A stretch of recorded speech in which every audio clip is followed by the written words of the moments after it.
August 10th Daily Devotional from the Heart by Ellen G. White. A model for the young. And the child grew and became strong in spirit, filled with wisdom. Luke chapter 2, verse 40. The Jewish people had wrong ideas about the Messiah and his work.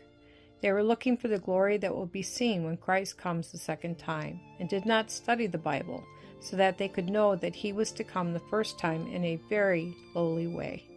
But Jesus asked questions about the scriptures that pointed to his first appearing, that flashed light into the minds of those who were willing to receive the truth. Before he had come to the earth, he had given these prophecies to his servants, who had written them down, and now as he studied the Bible, the Holy Spirit brought these things to mind, and showed him the great work that he was to do in the earth. As he grew in knowledge, he imparted knowledge to others. But though he was wiser than the learned men, he did not become proud or feel that he was above doing the most humble toil. He took his share of the burden with his father, mother, and brethren, and toiled to help support the family.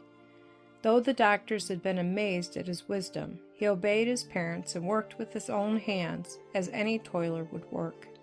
It is stated of Jesus that as he grew older, he increased in wisdom and stature and in favor with God and man.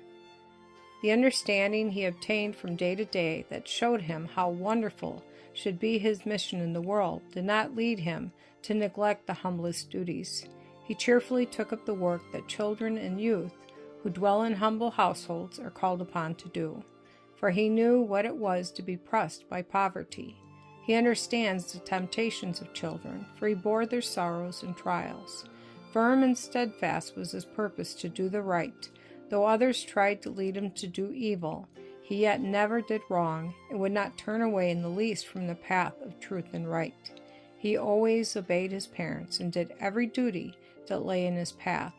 But his childhood and youth were anything but smooth and joyous.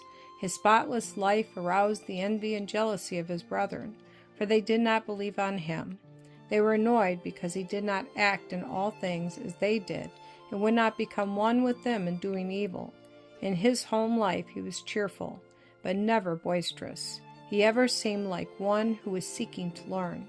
He took great delight in nature, and God was his teacher.